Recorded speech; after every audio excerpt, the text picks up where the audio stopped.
नमस्कार. प्रत्येक मनुष्याची धडपड ही आपलं अस्तित्व टिकवण्यासाठी आणि आपलं आयुष्य वृद्धिंगत करण्यासाठी चालू असते. या सगळ्या प्रवासामध्ये जी माणसं आपल्याला मदत करतात, अशी माणसं असतात की जी आपल्याला इच्छा, अपेक्षा, आकांक्षा पूर्ण करण्यासाठी मदत करतात. कधीतरी एक क्षण असा येतो जेव्हा त्या व्यक्तीला वाटतं की आता तर आपल्याला सगळं मिळालं आहे, यश, समृद्धी, यशाच्या उंच शिखरावर आपण पोहोचलो आहे. पण तरी पण काहीतरी एक हुरहुर असते, काहीतरी एक उणीव जाणवते. विचार केला आहे का काय उणीव असेल? भगवंताने हे जे इतकं सुंदर आयुष्य दिलं आहे, त्याच्यामध्ये काय मिळवायचं आहे, काय साधायचं आहे, या सगळ्यावर विचार करण्यासाठी आणि एक मानसिक शांतता, आध्यात्मिक ऊर्जा, समाधान मिळवण्यासाठी म्हणून आजचा हा मी भाग घेऊन आलो आहे. तस्मै श्री गुरवे नमः. आज आपल्याकडे आलेल्या ज्या पाहुण्या आहेत त्यांचा एक छोटासा परिचय करून देते. त्या उत्तम लेखिका आहेत. 5 पुस्तकं आत्तापर्यंत त्यांनी लिहिली आहेत, ज्याच्यामध्ये लढीवाळ, मित्र मानवाचा, बेबी वुमन्स, रानड्यांच्या माहेरवाशिणी आणि बिंदास बुढ्ढ्या नावाचं पुस्तक त्यांनी लिहिलेलं आहे. ग्रंथोत्तेजक मंडळ पुणे यांच्याकडनं उत्तम अनुवादक म्हणून त्यांना बहुमान मिळाला आहे. याखेरीज संत कबीर, बहिणाबाई, संत गाडगे बाबा यांच्यावर सुद्धा ते सादरीकरण करत असतात. अगदी विशेष सांगायचं तर त्यांचे गुरु श्री श्री ठाकूर अनुकूलचंद्र चक्रवर्ती यांच्या जीवनावर आधारित छोट्या मुलांसाठी बाल गोष्टी त्यांनी लिहिलेल्या आहेत आणि साधकांसाठी नित्य उपासना नामक एक पोथी लिहिली आहे. तर स्वागत करूया आपण सुनीताताई केळकर यांचं. नमस्कार सुनीताताई. आपण चर्चेला सुरुवात करूया. तत्पूर्वी तुम्हाला म्हणला होता तुमची श्रद्धा आहे की तुम्ही एक श्लोक म्हणणार आहात. आपण त्यांनी सुरुवात करूया.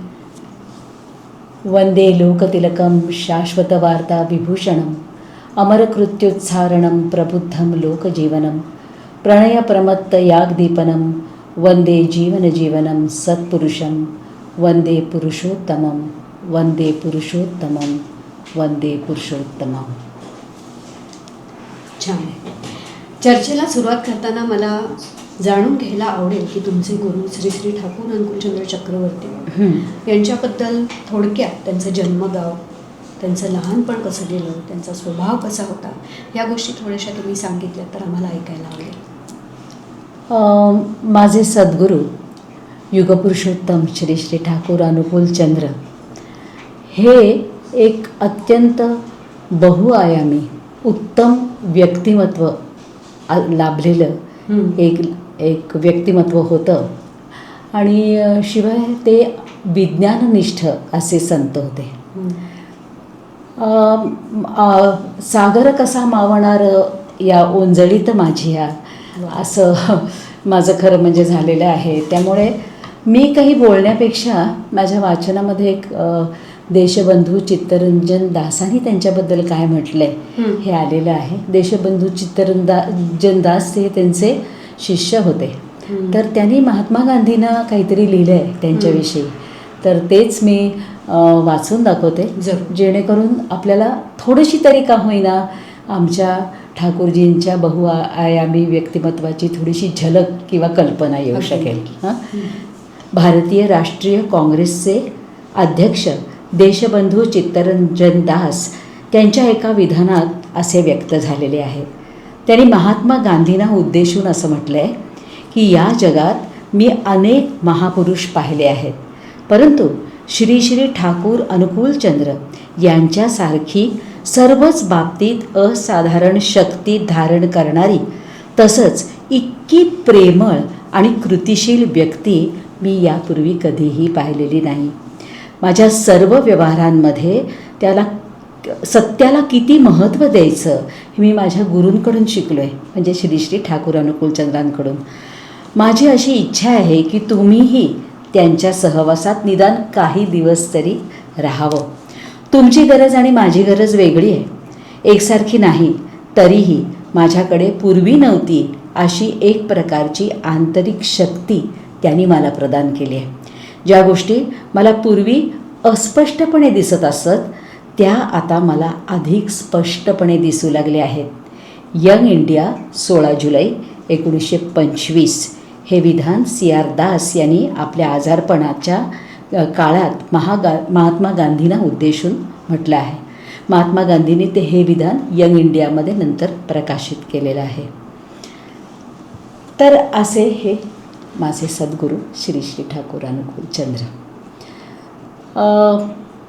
यांचा जन्म 14 सप्टेंबर 1888 रोजी पूर्व बंगालमध्ये हिमायतपूर नावाच्या एका छोट्याशा खेड्यात झाला.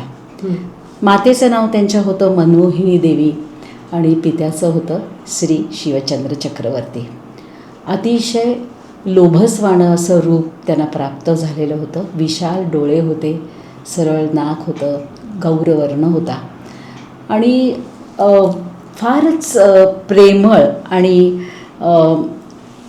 अतिशय काय म्हणू त्याला अनुकंपा असलेली ते व्यक्ती होते. लहानपणापासूनच विज्ञाननिष्ठ पण होते बरं का. म्हणजे काय की प्रत्येक गोष्टीच्या मागचं कारण शोधण्याची त्यांची अगदी लहानपणापासूनची धडपड होती. तर असे हे त्यांचं जन्मगाव. आणि काय विचारलंस तुम्हाला? लहानपण विचार. लहानपण कसं गेलं? हां, तर लहानपणी मी म्हटलं ना की त्यांना इतकी अनुकंपा होती. सगळ्यात मोठा गुण होता त्यांचा. विनयशील होते, आईवडिलांना आदर देणारे होते, मोठ्यांना आदर देणारे होते, अगदी प्राणी पक्षी सगळ्यांवर प्रेम करणारे होते. पण सगळ्यात महत्त्वाचा गुण होता तो म्हणजे अनुकंपा.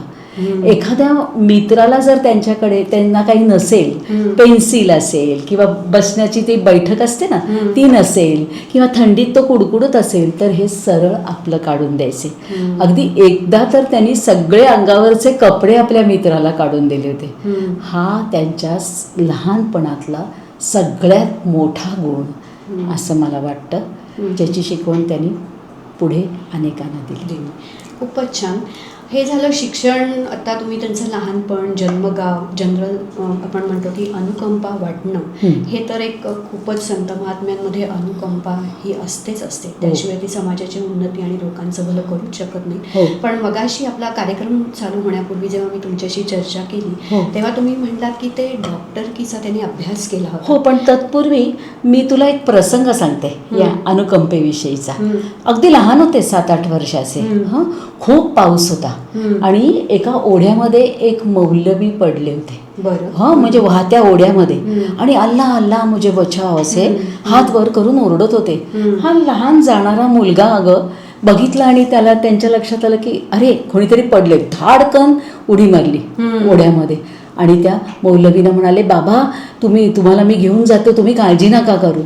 आणि त्यांना अगदी सेफली ते किनाऱ्यावरती घेऊन आले, ओढ्याच्या काठी घेऊन आले. तो मौलवी त्यांना म्हणाला, तुम्ही हो अल्लाह मेरे, तुम्ही हो मालिक मेरे, असं म्हणाले. असे 7-8 वर्षाचे असताना ना कधी कधी काय व्हायचं माहिती आहे का की असं सगळीकडे त्यांना खूप प्रकाश, म्हणजे सहस्र शशी रवींचा कसा केवढा प्रकाश होईल असा दिसायचा. आणि तो असं त्यांच्याभोवती रिंगण घालतोय असं त्यांना वाटायचं. आणि झाडं, पानं, फुलं हे जड काहीच नाहीये, हे खांब जड नाही, सगळीकडे प्रकाश. आणि ते त्याला मिठी मारायला जायचे. अशा वेळी त्या जड वस्तूंना कधी कधी धडकायचे आणि मग कधी कधी ते भान हरपायचे. मग ती मित्र त्यांना घरी घेऊन यायचे. असंच एकदा घरी घेऊन आले, आईला सांगितलं. मग आईला जरा वेगळं वाटलं ते. आणि तिने मग तिचे गुरु होते, सद्गुरू होते आग्र्याला, हुजूर महाराज, त्यांचे पट्टशिष्य गादीवर होते सरकार साहेब. त्यांना पत्र लिहून कळवलं की हे असं माझ्या मुलाचं होत आहे. त्याने सांगितलं, उलट टपाली उत्तर आलं की दे तू त्यांना दीक्षा, ते साधना करण्यासाठी सिद्ध झालेत म्हणून. आईने नाम दिलं. आईने नाम दिल्यावर ते म्हणाले की हे कुठचं नाव दिलंस आई तू, हे तर मला पहिल्यापासूनच माहिती आहे. अरे बापरे. हो. हो, मग कधी बोलला नाहीस ते? तर ते म्हणाले की अगं मला वाटतं की मी तुझ्या पोटात असल्यापासूनच मी हे नाम घेतो आणि माझा अजपाजप चालूच असतो. मनमोहिनी देवीनं आश्चर्य वाटलं की असं कसं झालं, असं कसं होईल? मोठ्या मोठ्या साधू पुरुषांना जे तपश्चर्येने नाम मिळतं हे या मुलाला गर्भात कसं मिळेल? मग त्यांच्या असं लक्षात आलं की त्यांनी एकदा त्यांच्या सद्गुरूंपाशी प्रार्थना केली होती की तुमच्यासारखं मला अपत्य होऊ दे. अरे वा. कदाचित त्याचंच फळ असेल. नक्कीच. आणि असा महात्मा त्यांच्या पोटी जन्माला आला. खूप छान. म्हणतात ना कधी कधी बाळाचे पाय पाळण्यात दिसतात. हो. आणि खरं म्हणजे अशी जी ईश्वरीय जी शक्ती असते, जेव्हा असं मूल एखादं बालक आईच्या पोटी जन्माला येतं, हो. मला असं वाटतं तेव्हा त्या मातेची पण हो. पूर्वसुकृत आणि एक आध्यात्मिक स्तरा पण असा इतका उंचावलेला असतो, हो. त्याशिवाय असा ईश्वरीय अवतार होणं शक्य नाही, ज्याची प्रचिती मला असं वाटतं तुमच्या गुरूंनी ते गर्भात असतानाच आईला दिलेली अगदी बरोबर. हे सांगायचंच राहिलं. मनमोहिनी देवी अगदी 10-11 वर्षाच्या असल्यापासून नामसाधना करत होत्या. अतिशय एकाग्रतेने त्या नामसाधना करत असत आणि त्यांना जो मंत्र मिळाला तो सुद्धा त्यांच्या भावावस्थेतच त्यांना मिळालेला आहे. म्हणजे आईची साधना तर होतीच नक्कीच, आणि त्यामुळेच अनुकूलचंद्र त्यांच्या पोटी जन्माला आले. खूप छान. पुढच्या प्रश्नाकडे येते मी. हां. जसं मगाशी आपण म्हटलं चर्चा करताना की हां. तुम्ही उल्लेख केला होता की त्यांनी डॉक्टरकीचा पण अभ्यास केला होता. हो. सो डॉक्टर म्हणून ते कसे होते? शिक्षणासाठी त्यांना मजल दरमजल करत गावातून तालुक्याच्या जागी, तालुक्यातून जिल्ह्याच्या जागी, जिल्ह्यातून शहरात, कलकत्त्याला गेले. नॅशनल मेडिकल कॉलेजमध्ये त्यांनी ॲडमिशन घेतली. पण ते काही असं सोन्याचा चमचा तोंडात घेऊन आलेले नव्हते. त्यामुळे अडचणी होत्या. जे शेतकरी कुटुंबात आजही असतात उतार चढाव, तसे त्यांच्या घरात पण होते. एक छोटीशी ट्रंक घेऊन ते कलकत्ता शहरात पोचले. राहायचं कुठे? राहण्याची व्यवस्था झालेली ती. तर ते गरिबांच्या अशा वस्तीमध्ये राहिले. त्यांनाही आपलंसं करून घेतलं. कधी कधी अन्न मिळायचं, कधी कधी नुसतं पाण्यावरच राहावं लागायचं. पण चालत जायचे. शिक्षणाची आस खूप मोठी होती. एक लहारी नावाचे त्यांचे स्नेही होते. त्यांच्याकडे ते मदतनीस म्हणून जायचे. आता हे लहारी कोण होते तर होमिओपॅथीचे डॉक्टर होते. त्यांच्याकडे त्यांना होमिओपॅथीची पुस्तकं खूप वाचायला मिळाली. आणि मग पुढे त्यांनी या दोन्ही पॅथीज एकत्र करून, आता तुझा प्रश्न आहे ना की ते डॉक्टर म्हणून कसे होते, तर त्याची थोडीशी मी पूर्वपीठिका सांगितली तुला. आणि त्या दोन्ही पॅथीजची मध्ये एकत्रीकरण करून त्यांनी अनेक रुग्णांवरती उपचार केले. आता डॉक्टरी शिक्षण संपवून ते आपल्या पुन्हा गावाला आले हिमायतपूरला आणि रुग्णसेवा करायला लागले. अतिशय उत्तम म्हणून ते प्रसिद्ध झाले पंचक्रोशीत. कारण का माहिती आहे, जात्याच त्यांना वनस्पतींच्या औषधी गुणधर्मांची जाण होती. पण गट फिलिंग ज्याला म्हणतात ना तशी त्यांना होती. एक इंट्युटिव्ह पॉवर पण त्यांच्याकडे होती. असाधारण व्यक्तिमत्व होतं. काय व्हायचं माहिती आहे का की रुग्ण एखादा दिसला ना त्यांना की त्याला लागू पडणाऱ्या औषधाचं नाव त्यांच्या डोळ्यासमोर यायचं. एक गोष्ट सांगते तुला. एक माणूस मासे घेऊन चालला होता त्यांच्या समोरून आणि का कोण जाणे उलटे आणि जुलाब याच्यावरच्या औषधाचं नाव त्यांच्या डोळ्यासमोर आलं. आणि त्यांनी त्या माणसाला सांगितलं तू खाऊ नकोस मासे, तुला त्रास होईल. त्यांनी काही ऐकलं नाही. घरी जाऊन मस्त कालवण वगैरे करून खाल्लं आणि सुरू झाले उलटे आणि जुलाब. तर अशा त्यांच्या ह्याच्यामुळे, आणि नुसतं एवढंच नाही तर ते आपल्या रुग्णांची वास्तपुस्त करत असत घरी जाऊन. म्हणजे की मी सांगितलेलं औषध हा बरोबर घेतोय की नाही, खाण्यापिण्या आहार विहाराचे नियम पाळतोय की नाही. आणि अनेकदा ती लोक बिचारी गरीबुरी बसायची. कधी कधी फी पण द्यायचे नाहीत, अनेकदाच द्यायचे नाहीत म्हण ना. एखादा कोहळा द्यायचे, भोपळा द्यायचे, ते पण त्या आनंदाने स्वीकारून घरी यायचे. म्हणजे डॉक्टरी व्यवसाय हा व्यवसाय म्हणून नाही केला तर सेवा म्हणून. तर डॉक्टर म्हणून उत्तम होते. खूप छान. म्हणजे मला असं वाटतं जसं की लोखंड परिसाला स्पर्श लोखंडाचा झाला की सोनं होतं, तसंच मला असं वाटतं हे त्यांचं अवतार कार्यच आहे म्हणेन मी. अक्षरशः इतका परमपुरुष, इतका महान.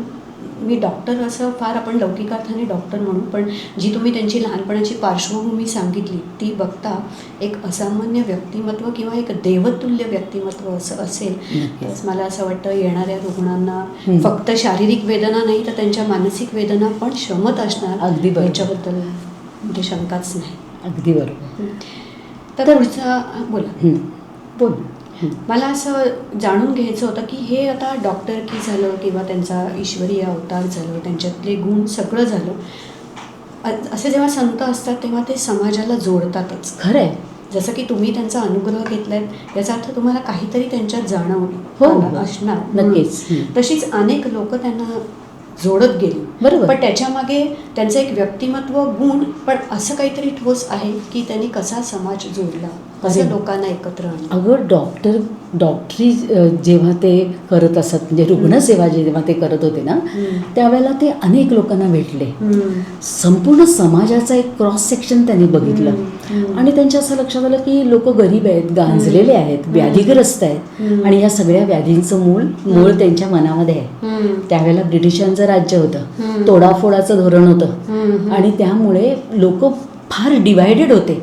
जातीपातीमध्ये, जात धर्मामध्ये एक एकटे होते, गरिबी खूप होती आणि लोक निराश होते आणि त्या निराशेपोटी ते व्याधीग्रस्त होते. आणि म्हणून मग त्यांना असं वाटलं की काहीतरी यांना अधिष्ठान द्यायला पाहिजे, यांना एकत्र संघटित करायला पाहिजे आणि म्हणून त्यांनी कीर्तन चळवळ सुरू केली. आता कीर्तन म्हणजे कसं आपल्यासारखं नव्हे, त्या तिकडे भजनालाच कीर्तन म्हणतात. बरं. म्हणजे झांज, पखवाज, बाजाची पेटी आणि काही माणसं अशी घेऊन गात गात ते गावामध्ये फिरायचे. अतिशय सुंदर आवाज होता, स्वतः भजनं लिहायचे. आणि असे गावागावामध्ये फिरायचे. मग लोक एक एक एक एक एक एक त्यांना जोडले जायचे आणि एक मोठा जथ्था तयार व्हायचा. अग्रभागी हे दैवी त्यांचं रूप होतं, कधी नीलवर्ण, कधी सुवर्णकांती, असे सुंदर दिसायचे. तिथे पण भावावस्थेत जायचे आणि त्याच्यामध्ये त्यांच्या तोंडातून वाणी झिरपायची. अनेक भाषांमधून उपदेशामृत झिरपायचं. काही लोक शंका घ्यायचे, पण नाही, तो खराच दैवी चमत्कार होता. अनेक भाषांमधून. मग आधी लोकांच्या लक्षातच नाही आलं की हे काय चाललंय. मग नंतर लक्षात आल्यानंतर लोकांनी त्यांना ज्या भाषा कळत होत्या त्या सगळ्या उतरवून घेतल्या. 72 दिवसांचा असा संग्रह पुण्यपोथी नामक ग्रंथात आज संग्रहित आहे.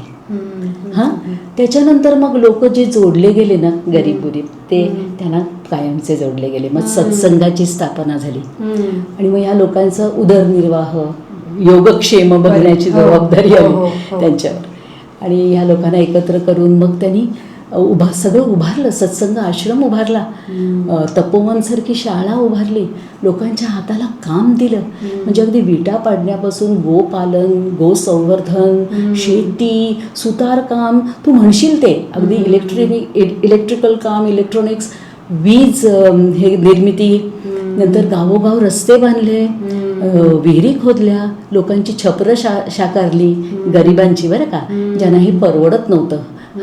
आणि गावचे लोक ग्रामविकास, एका अर्थाने ग्रामविकास साधला. लोक उलट असं म्हणत असत की सत्संगी आहेत ना, त्यांना अगदी चविष्ट स्वयंपाकापासून ते अध्यात्मापर्यंत सगळ्यात पारंगत आहेत. आणि ह्याच्या पाठी प्रेरणा होती अनुकूलचंद्र ठाकूर यांची. त्यांनी हे सगळं केलं, पण फाळणी झाली. फाळणी टळली नाही आणि त्यांनी लक्षात आलं त्यांच्या की हे काय तरी अघटित होणार आहे आणि जे सगळं निर्माण केलेलं होतं ते तसंच्या तसं सोडून निस्पृहपणे ते देवघरला आले. बिहारमध्ये बैद्यनाथ धाम जिथे आहे तिथे देवघरमध्ये आले आणि पुन्हा सगळी स्थापना केली. 50 वर्षाचे होते बरं का, पण एवढं धैर्य, एवढं कौशल्य, पुन्हा सगळी निर्मिती केली. आणि आजही आमचा झारखंडला, आता बिहारचं ते झारखंड झालं, तिथे आमचा अतिशय व्हायब्रंट असा सत्संग आश्रम आहे, जिथे त्यांचे पंटू आज आचार्य देव वर्तमान आचार्य म्हणून आहेत. ते सगळं बघतात काम. अनेक अनुयायी आहेत, त्यांच्या समस्या निवारण करतात, त्यांना मार्गदर्शन करतात, त्यांना आधार देतात. कारण लोक सामान्य असतात हो, त्यांना रोजच्या खूप समस्या असतात. तर असे आहेत आमचे सद्गुरू. म्हणजे मला असं वाटतं आपण असं ऐकूनच ना, जे का रंजले गांजले म्हणे जो आपुले, तुझी साधू ओळख हा देव तेथेची जाण. अगदी बरोबर. हे इतकं सोपं नाहीये. मला असं वाटतं जेव्हा ईश्वर खुद्द अवतार घेतो तेव्हा चराचर सृष्टीमध्ये पण नवनिर्मिती होते. तसंच माणसाचं पण पुनरुज्जीवन झाल्यासारखं, माणसाला सुद्धा त्याची उन्नती होण्यासाठी जे जे करणेबल आहे ते स्वतःच्या आचरणातून, स्वतःच्या चरित्रातून दाखवून देतात. त्याचं उत्तम उदाहरण त्याच्याबद्दलच्या गोष्टी तुम्ही आत्ता सांगितल्यात. पण ह्या सगळ्याबरोबर मला एक छोटंसं सांगायचं झालं तर त्यांची शिकवण काय आहे, त्यांची उपासना काय आहे? त्यांची शिकवण काय आहे माहिती आहे का? 4 स्तंभांवरती आधारित आहे त्यांची शिकवण. प्रॅक्टिकल आहे खूप. पहिली गोष्ट म्हणजे स्वतःचं अस्तित्व टिकवा. बरं. दुसरी गोष्ट म्हणजे प्रगती किंवा उन्नती साधा. इष्टाचं जीवनामध्ये अधिष्ठान ठेवा. आणि सगळ्यात शेवटी म्हणजे समाजाला जोडून घ्या. Being, becoming, ideal and environment. हां, स्वतःचं अस्तित्व टिकवण्यासाठी काय करा? सर्वतोपरी स्वतःची काळजी घ्या. शारीरिक, मानसिक, आर्थिक स्वतःला सुरक्षित ठेवा. आणि प्रगती साधा. प्रगती कशी साधायची? प्रगती म्हणजे क्रिएटिव्हिटी. हां, पहिली म्हणजे तुमच्याकडे काहीतरी सर्जनशीलता पाहिजे. रोज तुम्ही काहीतरी छोटं का होईना काहीतरी निर्माण केलं पाहिजे. आता आपण गृहिणी आहोत म्हणून तुला मी आपलं उदाहरण देते की स्वयंपाकातच रोज थोडं थोडं काहीतरी वेगळं करून बघायला पाहिजे. याच्यामुळे जी लाईफ फोर्स एनर्जी असते, जी आपली जी जीवनी शक्ती असते ती सतत कार्यरत राहते. त्याच्यानंतर आपण आपला विस्तार केला पाहिजे. कक्षा रुंदावल्या पाहिजेत. माहिती गोळा करा, चौकशी करा. आजच्या जमान्यात आपण ज्याला नेटवर्किंग म्हणतो ना, ते करा. आणि सगळ्यात शेवटी म्हणजे आत्मपरीक्षण करा वेळोवेळी की कालच्यापेक्षा आज मी बरा वागलो का, आजच्यापेक्षा मला उद्या बरं वागता येईल का, अशी करा. आणि हे सगळं सुहितपणे व्यवस्थित चालण्यासाठी आदर्श पाहिजे, अधिष्ठान पाहिजे, इष्टाचं अधिष्ठान पाहिजे. तर ते ठेवा आणि संपूर्ण समाजाला तुमच्याशी जोडून घ्या. कारण माणूस एकटा प्रगती नाही करू शकत बघ. हो की नाही? अगं तू काही केलंस तर तुझं कौतुक करायला पण 4 लोक पाहिजेत की नाही? हां, म्हणून शेजारच्यांशी अडीअडचणीत मदत करा. हां, सुखदुःखात सहभागी व्हा. आणि असं संपूर्ण हे 4 स्तंभ आहेत ज्याच्यावरती त्यांची शिकवण आधारलेली आहे. खूपच सुंदर. जसं तुम्ही आता म्हणताय की अस्तित्व, बिईंग, बिकमिंग, एक्सपान्शन. फक्त अस्तित्व नाही, पण जसं मी सुरुवातीला म्हटलं तसं प्रत्येक जणालाच वृद्धी हवी असते. अगदी बरोबर बोलली. कोणाला अधोगती नको हवी असते, खरं हवी असते ती वृद्धी. म्हणून तुमच्या गुरूंची ही जी शिकवण आहे की अस्तित्व, प्रगती, पण या सगळ्याला एक मूर्तिमंत जिवंत आदर्श असला, इष्ट दैवत असेल, इष्ट आराध्य असेल, आणि ह्या सगळ्याबरोबर समाजाला जोडणं, हे सगळं एकत्रितपणे जेव्हा येतं तेव्हा आपण म्हणतो की परिवार आणि परिपार्श्विक याची उन्नती व्हायला सुरुवात होते. जे मजसी ठावे ते दुसऱ्याशी सांगा. अगदी. मला जे कळलं ते मी तुला सांगतो की बघ तू या मार्गाने जा, तुझी पण उन्नती होईल. हो की नाही?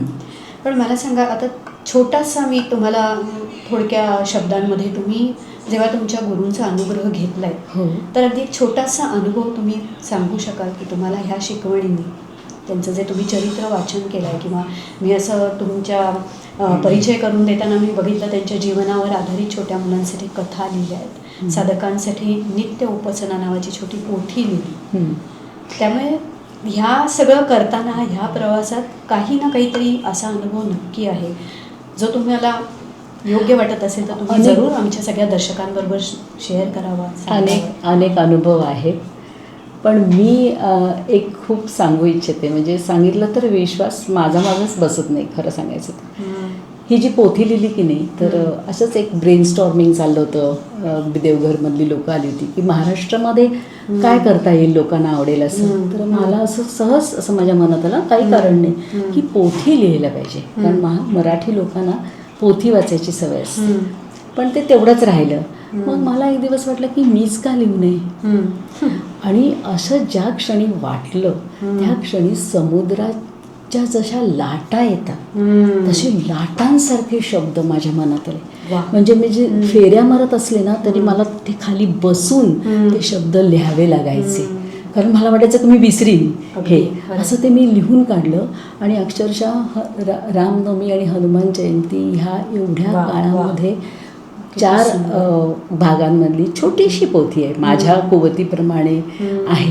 पण ती नित्योपासना जी आपण खेडोपाडीत जातो किंवा आपल्यासारख्या लोकांना सुद्धा रोज मला ध्यानाला बसताना माझ्या गुरूंची काहीतरी आठवण व्हायला हवी म्हणून ती माझ्याकडनं त्यांनी लिहून घेतली. असं तो माझा सगळ्यात मोठा अनुभव आहे असं मी म्हणेन.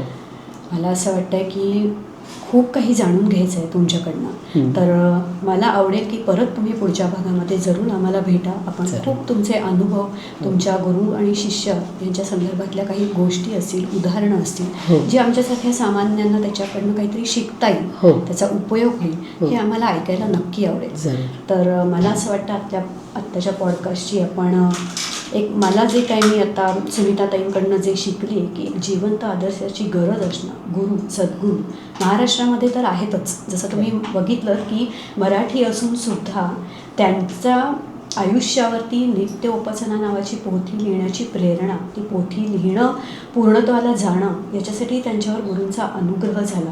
म्हणतात ना की संत किंवा ईश्वरी चैतन्य चराचर सृष्टीमध्ये आहे. त्याला जात भेद प्रांत भाषा कशाचाही अडसर येत नाही.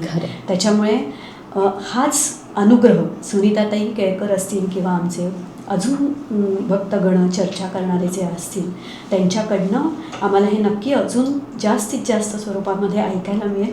वेळेचं थोडंसं आम्हाला कन्सर्न असल्यामुळे मला असं वाटतं की आत्ता आपण इथे थांबूया आणि नक्की पुढच्या भागामध्ये मला तुम्हाला भेटायला परत आवडेल. आपण इथे आजच्या भागामध्ये सहभागी झालात त्याच्याबद्दल आपले अनेक अनेक धन्यवाद आणि आपलं कौतुक. मला तुझे धन्यवाद मानायचे, कारण का मी सुरुवातीला जे बोलले नाही ते मी आत्ता बोलते की मला माझ्या सद्गुरूंबद्दल बोलण्याची तुम्ही संधी दिलीत, त्याच्याबद्दल खरोखरच मी तुमची मनपूर्वक आभारी आहे. धन्यवाद. जय गुरु. जय गुरु. परत भेटू पुढच्या भागात.